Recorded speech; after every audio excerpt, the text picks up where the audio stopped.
pasok na tayo sa game number 1. Ibigin na natin ito sa ating mga casters. Naging mainit ang draft, Ingan. Naging mainit ang sagutan ng Falcons at Onyx Philippines. Pero ang tanong, may sagot na nga ba ang Falcons sa dominance ng Onyx Philippines? I mean, nakakagulat yung naging sequence ng ating draft. Bagong luma, nilabas ka agad nila few, pero handa yung Onyx Philippines. Alam mo yung gusto ko sa Matilda? Natatandaan mo yung Widi Matilda game? Oo. Nung pinasok ni Kelra si Fabian, iilang hits na lang. Ang daming shield na Ang nabigay kapal. para maligtas si Fabian. Ang kapal nung shield. Kumbaga, ano na, naka-t-shirt na lang, bigla nag-suit. Oh, may tinamaan na para dito, Super Friends. Okay, mag-out para naman. Naka-flick Super Friends, hindi siya naka-purify dito. So, medyo walang paki actually, Onyx Philippines kung tamaan sila ng pana. Aside kay Kelra, kasi alam mo naman, naharit. Medyo demonyo niya kapag naka-purify. Si Prince lang, si Prince lang yung pwedeng okay na okay dito ngayon. Pero na-pop ka agad early on yung Revitalize dito ni Ogwen. Pero okay lang dahil hindi pa naman nakakakill ang Onyx Philippines. Sobrang agresibo agad na pinapakita dito ni Kyle TZ. Grabe si Kyle, King Kong cosplay. Talagang 1 minute pa lang, umi-invade na. Solo invade yun, by the way. Pero sabi ni King Kong, okay lang yan. Nag-retre ka, akin yung green mo. Akin yung green mo. So, bawian lang talagang ang nakikita natin sa dalawang junglers. Ito na yung ito na kasi yung isa sa mga sinabi ni Kyrie na parang paglalabanan mo yung Onyx Philippines, kailangan mo talagang ima-match yung aggression ng rotation na ginagawa ng Onyx. Hindi mo pwede kasing gawing, hayaan mo sila maging aggressive. No? Kahit wala silang nakukuhang kills, lumalamang at lumalamang yan si King Kong. Yeah. Yun lang yung kinagandaan dito no, sa side ng Falcons. Kumbaga may taga-amplify sila ng farm ni Kyle TZ with the traps from the Selena and also may Guardia Civil from the Uranus. Pero naman Super Friends dito ng pana, hindi siya mapapatay. However, dahil nandun pa yung shield mula sa kanyang Few! With the first blood onto Super Friends. Pero nakuha pa rin naman ng King Kong yung pagong Onyx Philippines. At least meron silang nakuha ng trade, pero Flap TZ ayaw niya papigil dito. Hindi niya ramdam yung mga hampas, yung mga yoyo dito mula kay Kirk. Pero nandoon pa rin naman yung sipa at yung knock-up mula kay Brusco. And yung damage output ay nanggaling pa kay King Kong. And Few will go down. Washing mula kay King Kong. And tatamaan pa rin si Ogwen. Double kill para sa Sigma Jungler ng Onyx Philippines. Flap TZ na kailangan lumayo ngayon dahil naka-double kill na nga si King Kong. Ito yung nakakatakot sa Onyx Philippines. Yung strat nila na akala nyo kayo na yung lamang. Oo. Huwag kayo basta-basta mag-e-invade dahil randang-handa kami makapasok ngayon. Si King Kong naman ang nangaagaw ng jungle creeps. Ready din naman sa respawn ng Team Falcons. Yep, pinimechanics na ng Onyx Philippines dito yung Team Falcons. Kaya sana i-sustain ni Flap TZ kung yung yung yoyo lang eh. Tama. Ang problema, washing siya ni King Kong ay natanggal yung mga bakal sa kanyang damit. Pero si Brusco dito, tinamaan ng pana, may mga vision, may mga pang-protect sa mid lane dito yung Team Falcons. Kasong problema, Ingan, sinusugod sila ng Onyx Philippines. And yung Team Falcons, parang naka-quarantine sa kanilang jungler. And Super Marco gets solo killed by Kelra. May bawi naman dito si Kyle TZ. Pero Kelra, a solo kill against the bulletproof Super Marco. Ang maganda pa doon para sa Onyx Philippines, kahit may trade na nakuha si Kyle TZ, na-force out kaagad yung flicker doon ng isang Bruno, kaya naman Brusco pumasok na. Grabe yung hintay! Hinintay pa nila kay Sipa para umabot dito si King Kong. Tutumba si Brusco however, pero tulad nga sinabi mo Ingan, nakakakuha ng trade dito yung Team Falcons pero lahat ng to ay nasa terms ng Onyx Philippines. Huwag natin kalimutan si King Kong na habang 4 minutes pa lang at dami nagkaguluhan na nangyayari, nakakapag-farm up lang na mabilisan itong si King Kong with the Suyo. Ngayon mag-a-attempt sila mag-invade ulit. Flap TZ, kahit papano, kahit naka-matchup siya kay CC, nakakalabas pa rin siya sa mapa pero ang problema kasi nakakapag-push. Etong si Kirk yung gold plating, kinain ni Kirk doon sa baba. Kumbaga sabi ni Kirk, would you rather defend this tower or invade King Kong? Kaso no matter what you do, I win. You get this, I get this, sabi ni Kirk. Lamang tuloy ngayon si Kirk in terms of gold sa XP lane matchup. Kaya naman Onyx Philippines may chance na makakuha ng uncontested turtle once again.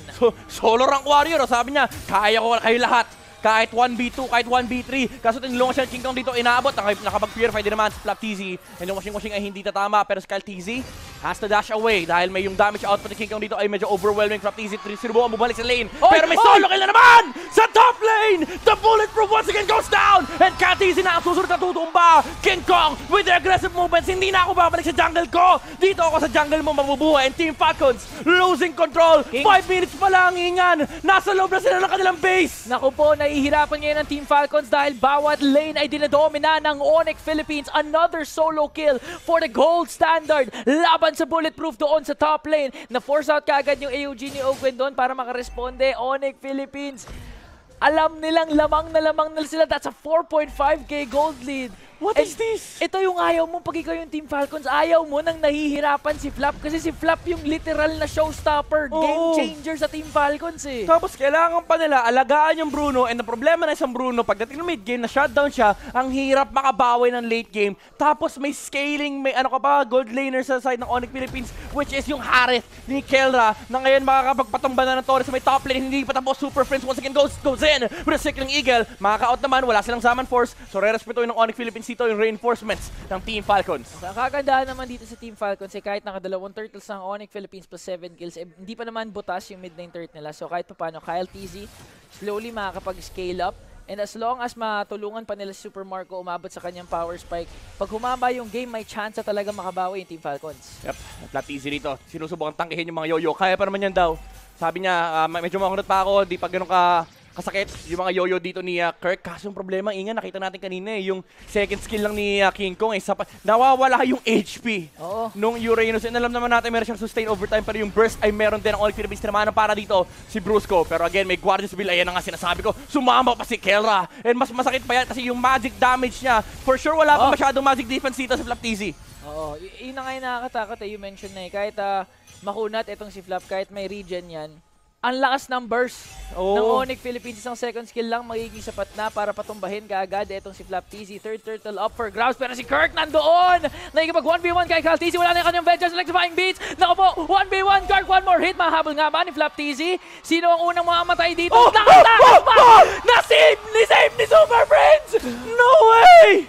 No freaking way! Kirk, magkasabay yung yoyo tsaka talon para sa additional life steal. Nag-proc pa yung kanyang Brave Smile. Pero Brusco dito hinahabol ng Team Falcons. Kaso ang problema, hinahabol din sila ng Onyx Philippines. Kelra, falling pretty low. Wala siyang Zaman Force dito pero walang damage. King Kong sa may bandang likuran. So Sever, wala pa naka-cooldown kasi ginamit niya yung washing. Kirk, nakatakbo pa rin. And Onyx Philippines.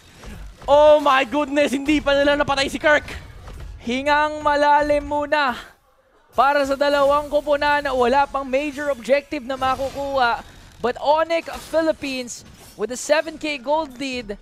Tama po ang nakikita nyo, that's before 8 minutes. Ganyan na po ang kill scoreboard and si Super Prince po ang Matilda, guys. Hindi si Brusco. Si Super Prince ang nakamatilda ngayon. Oh my goodness, Ingan, what is this that I'm seeing?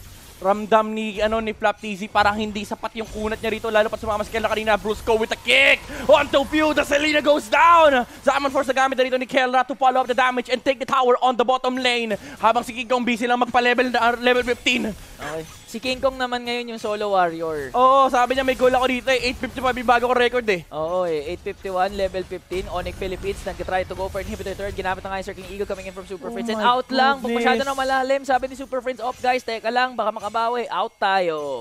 Sabi ni King Kong Prince, lumayas ka rito, kailangan ko yung solo XP. Okay. 830 nandi pa ako level 15. Level 15 ang hanap ngayon ni King Kong. Washing. They're trying to go for the mid lane. Inhibitor turret. Brusco naghahanap ng initiation doon. AOG. Ito na nga ba yung counter attack coming in from Team Falcons?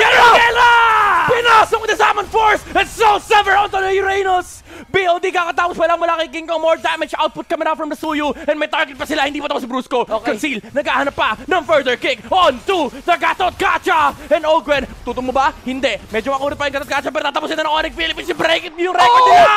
1 second too late. But Onyx Philippines secures the first game of this series against Team Falcons. What was that? Kahit ako na nasa gilid, hindi makapaniwala sa nakita ng aking mga mata. Oh my goodness. Ito yung version ni King Kong na taliwas sa sinasabi natin kahapong farm lang muna. Sumama siya. Sumama na siya agad. Nakipagbakbakan, nakipag-aksyonan. Even si Solo Warrior, si Solo Rankert, sumama na sa action. That was a collective effort from the Sonics to almost stop or almost tie their record of 9 minutes and 6 seconds, fastest game.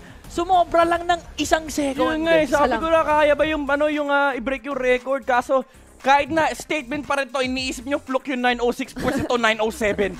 907. So pag inadapt mo yun sa kanilang current game average sa 13 minutes, bababa na Bababa. naman. Bababa yung average. Kaya ito naman Onyx Philippines eh.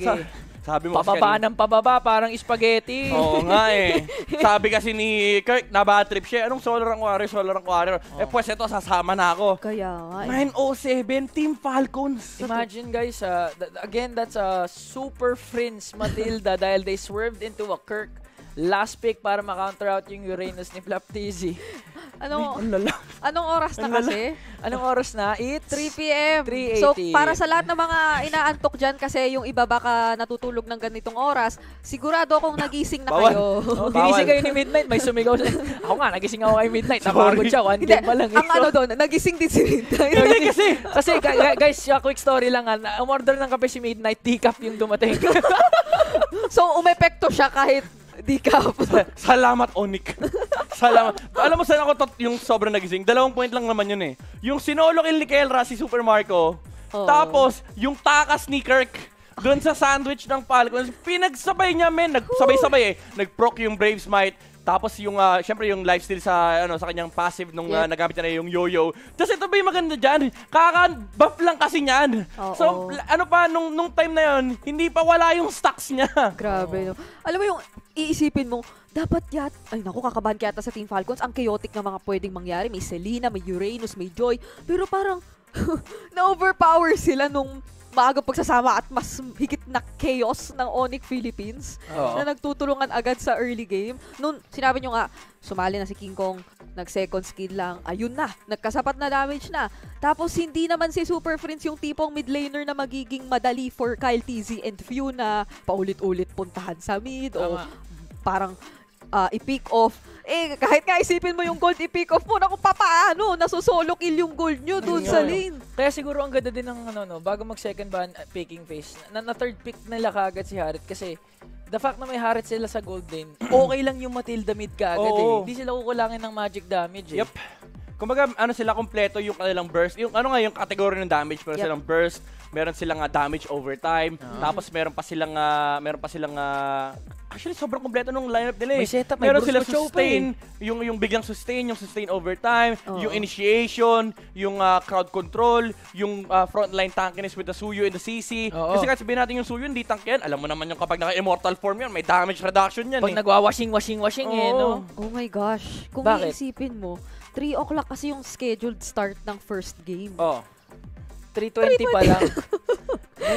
Yung second game, anong oras start? Yung second series, 6 5 pa. Matalata tulog ko.